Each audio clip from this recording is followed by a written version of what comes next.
Beginning, the janitor no one noticed. My name is Evan Hale, and I was never meant to stand in a throne room. On the Zolthian Star Citadel, humans weren't warriors, diplomats, or anything prestigious. We were service workers, cleaners, maintenance techs, the quiet people who moved around the edges of the empire and pretended not to exist. I was a janitor. Not even a senior one, just the guy who swept the hallway floors between the barracks and the medical wing.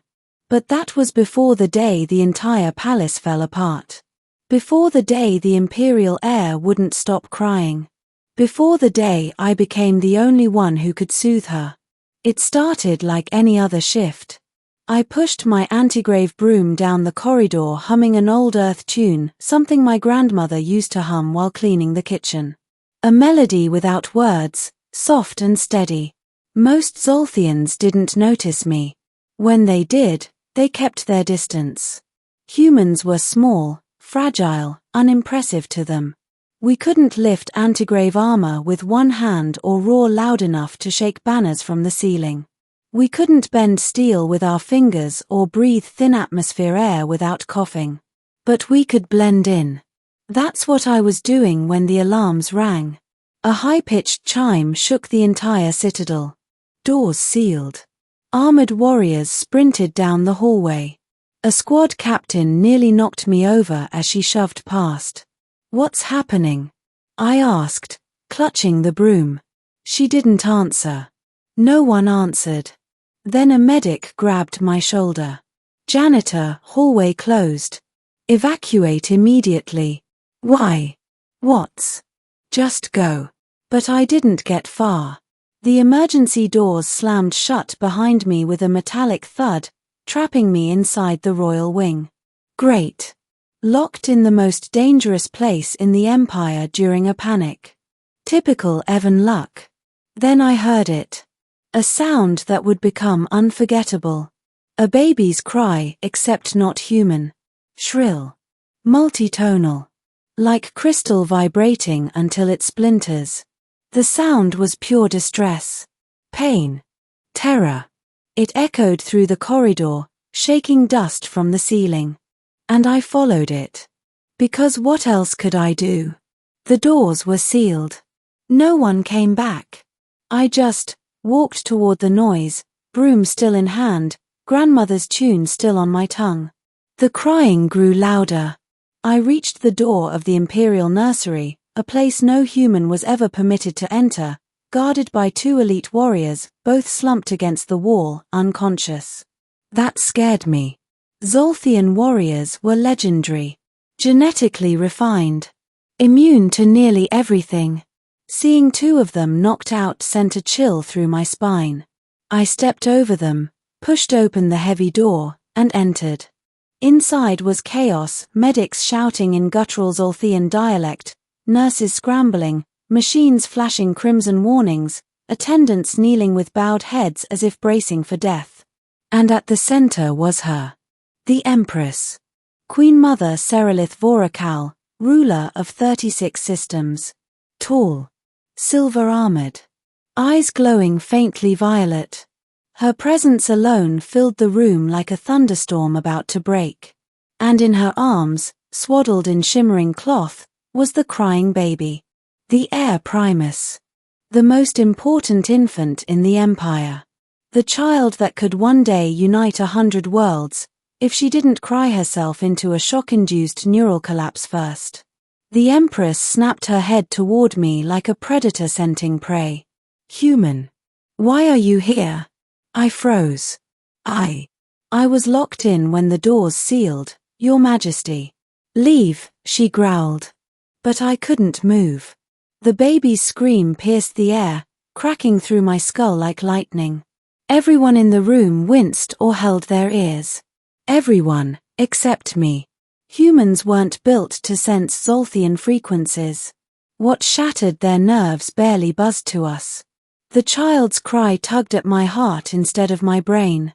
She was scared. Completely terrified. And without thinking, because my brain wasn't working, because fear and instinct had taken over, I began humming. My grandmother's melody. The same one I hummed while sweeping floors. The same one humans used to calm children for generations. A soft, steady, gentle hum. And the air went silent. Every head whipped toward me. Every medic froze. Even the Empress stiffened. The baby blinked her luminescent eyes, tilting her tiny head toward me. Her breathing steadied. Her shimmering skin dimmed from frantic red to soft blue. She had calmed.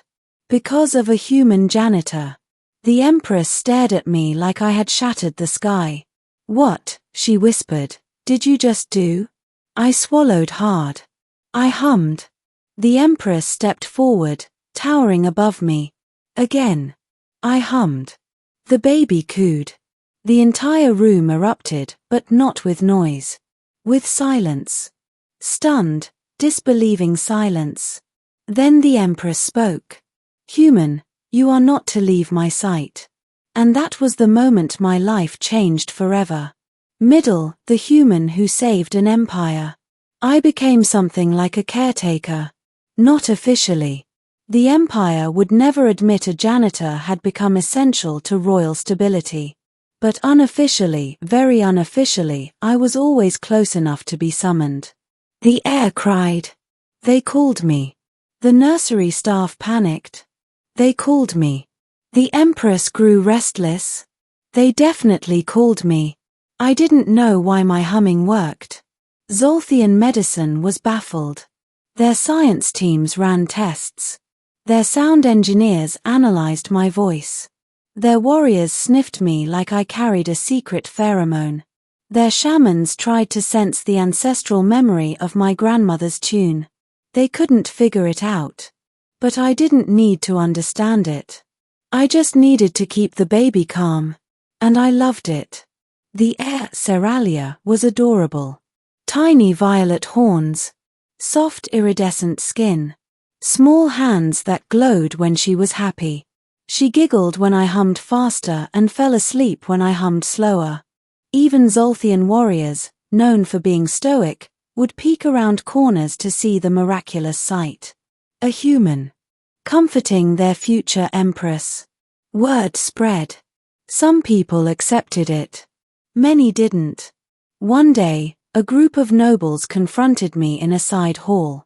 The leader, a tall male with silver-plated armor, spat at my feet. "You are making a mockery of the royal line, human." "I'm just helping the heir sleep," I replied. "A janitor should not touch royalty." I clenched my jaw but stayed silent. "Humans didn't win arguments here." Another noble added, "It is unnatural. Dangerous. We cannot allow your kind to imprint on the future empress." Their hostility was growing. That scared me more than any warrior. But before they could push the issue, the Empress herself appeared. Her presence chilled the hall. "Is there," she said coldly, "a problem?" The nobles bowed instantly. "Enno, great Serelith." "Then leave my janitor of the heir alone." My mouth dropped open. Janitor of the heir. That wasn't a real title. Until she made it one. The nobles retreated, humiliated. Then the Empress turned to me. "They dislike change. They fear it." "I don't want trouble," I muttered. She studied me with eyes like ultraviolet stars. "You saved my daughter's life. You gave me peace after nights of despair. You brought silence to a palace drowning in fear." Her voice softened barely, but enough to make me swallow. "I do not forget such things, human Evan." I bowed awkwardly. "Thank you. Your Majesty." She nodded once. And that became our pattern. Days passed. Weeks passed. My role became accepted, even respected. Some warriors asked me for the melody so they could hum it too, though none succeeded. It only worked when I did it. Seralia grew attached to me.